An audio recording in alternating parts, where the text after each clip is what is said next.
10 मई की सुबह जब भारतीय वायुसेना ने पाकिस्तान की मल्टीपल एयरफील्ड्स पर करारा प्रहार किया तो पाकिस्तान ने हार मान ली और हॉस्टिलिटी रोकने की उन्होंने पेशकश की। यह पेशकश इस कैविएट के साथ स्वीकार की गई हम लोगों के द्वारा कि यह ऑपरेशन केवल पाज किया गया है, स्थगित किया गया है, यह ऑपरेशन समाप्त नहीं हुआ है। अध्यक्ष महोदय, अगर पाकिस्तान की ओर से भविष्य में कोई भी मिस एडवेंचर हुआ तो यह ऑपरेशन, अध्यक्ष महोदय, मैं सदन को आश्वस्त करना चाहता हूं, दोबारा प्रारंभ हो।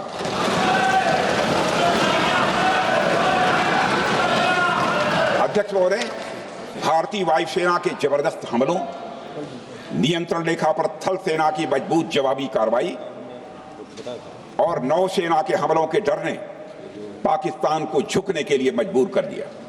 अध्यक्ष महोदय, और पाकिस्तान की हार उनकी एक सामान्य विफलता नहीं थी, बल्कि यह उसके सैन्य बल और मनोबल या दोनों की एक हार थी। 10 मई को पाकिस्तान के डीजीएमओ ने भारत के डीजीएमओ से संपर्क किया और सैन्य कार्रवाइयों को रोकने की अपील की। मैं सदन में यह बात फिर से दोहराना चाहूंगा कि पाकिस्तान के डीजीएमओ ने भारत के डीजीएमओ से संपर्क किया और सैन्य कार्रवाइयों को रोकने की अपील की। 12 मई को दोनों देशों के डीजीएमओ के बीच औपचारिक संवाद हुआ और दोनों पक्षों ने सैन्य कार्रवाइयों पर विराम लगाने का निर्णय लिया। अध्यक्ष महोदय, हमारे सैनिकों का जो मनोबल, मातृभूमि की रक्षा करने का जो उनका समर्पण है, ऑपरेशन सिंदूर के दौरान उसका दर्शन 140 करोड़ से अधिक भारतवासियों ने देखा। मुझे खुद भी और प्रधानमंत्री जी को सीमावर्ती क्षेत्रों में जाकर हमारे जवानों से मुलाकात का अवसर मिला है। अध्यक्ष महोदय, श्रीनगर के मिलिट्री बेस पर, भुज के एयरबेस पर, उधमपुर के कमांड सेंटर पर, हर जगह प्रत्यक्ष मैंने अपनी आंखों से देखा कि हमारे सैनिकों का मनोबल अपनी पूरी बुलंदी पर था।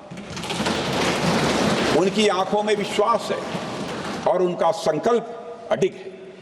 वे न केवल भारत की सीमाओं की रक्षा कर रहे हैं, बल्कि हमारे राष्ट्रीय स्वाभिमान की भी, अध्यक्ष महोदय, रक्षा कर रहे हैं। अध्यक्ष महोदय, किसी भी देश में जनता सत्ता पक्ष को और विपक्ष को अलग अलग दायित्व सौंपती है, दोनों को अलग अलग दायित्व, और हेल्दी डेमोक्रेसी में तो स्वाभाविक है। सत्ता पक्ष का काम होता है जनता के हितों को ध्यान में रखते हुए कार्य करना और विपक्ष का काम होता है सरकार से जनता के मुद्दों से संबंधित जरूरी प्रश्न पूछना। ऑपरेशन सिंदूर क्यों शुरू किया गया, इसकी जानकारी पहले भी दी गई है और आज भी मैंने सदन को दी है। अध्यक्ष महोदय, कभी कभी हमारे प्रतिपक्ष के लोग ये पूछते रहे हैं कि हमारे कितने विमान गिरे। मुझे लगता है उनका यह प्रश्न हमारी राष्ट्रीय जनभावनाओं का सही से प्रतिनिधित्व नहीं कर रहा है। मुझे लगता है उन्होंने एक बार भी हमसे यह नहीं पूछा कि हमारी सेनाओं ने दुश्मन के कितने विमान मारे गिराए।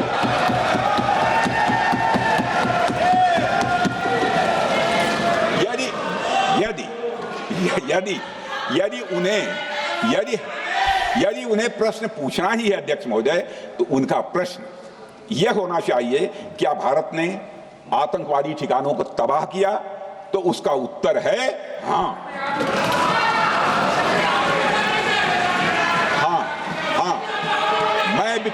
मैं विपक्ष के सम्मानित साथियों से कहना चाहता हूं कि आपको प्रश्न पूछना है तो यह प्रश्न पूछिए, क्या ऑपरेशन सिंदूर सफल रहा? तो उसका उत्तर है हाँ।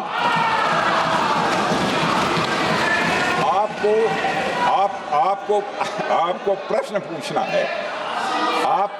पूछना है तो यह प्रश्न पूछिए कि जिन आतंकियों ने हमारी बहनों, हमारी बेटियों का सिंदूर मिटाया, क्या हमारी सेनाओं ने ऑपरेशन सिंदूर में उन आतंकियों के आकाओं को मिटाया? तो इसका उत्तर है हाँ। और आपको प्रश्न पूछना है तो यह पूछिए कि इस ऑपरेशन में क्या हमारे जाबाज सैनिकों को कोई क्षति हुई है, तो उसका उत्तर है नहीं।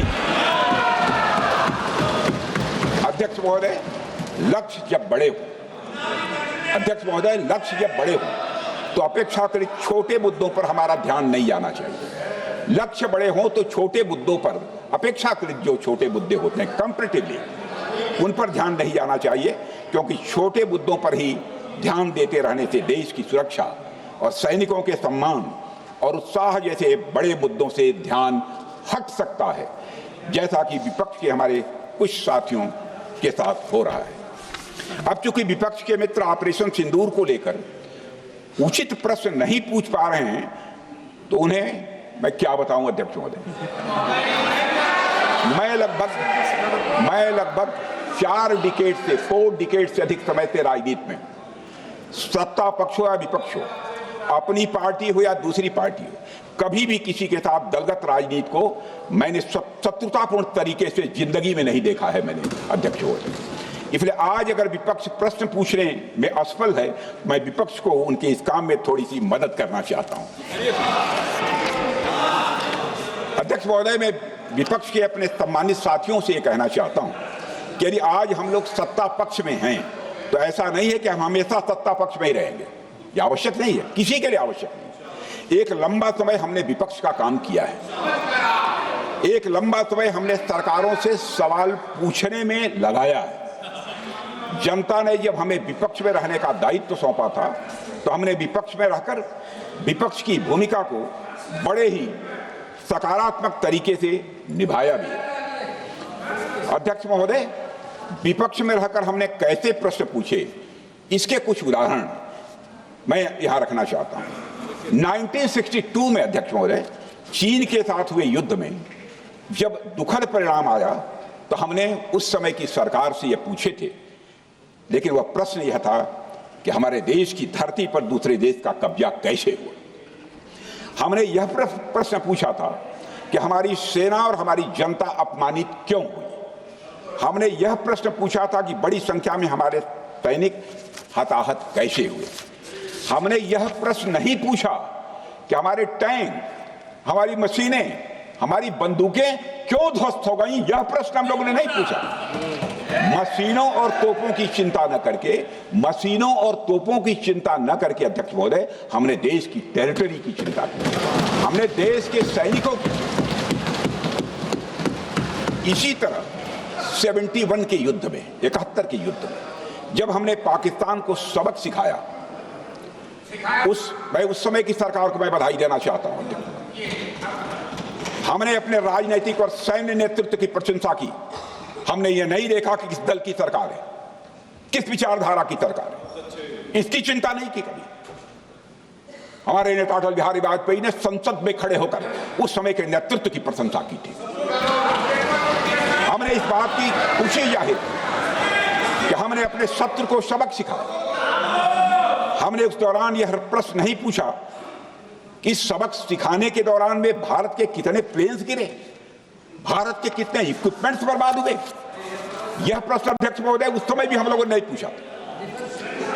अध्यक्ष महोदय, यदि मैं इसे और भी प्रैक्टिकल तरीके से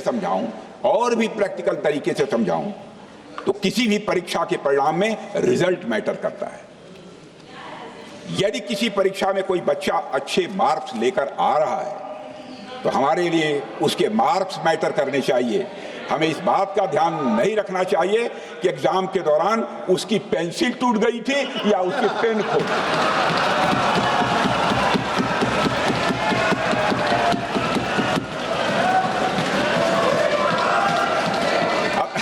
अध्यक्ष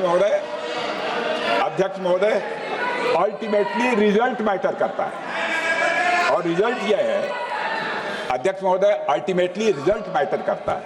और रिजल्ट यह है अध्यक्ष महोदय कि ऑपरेशन सिंदूर के दौरान हमारी सेनाओं ने जो लक्ष्य निर्धारित किया था, उन लक्ष्यों को पूर्ण रूप से प्राप्त करने में हमने कामयाबी हासिल की।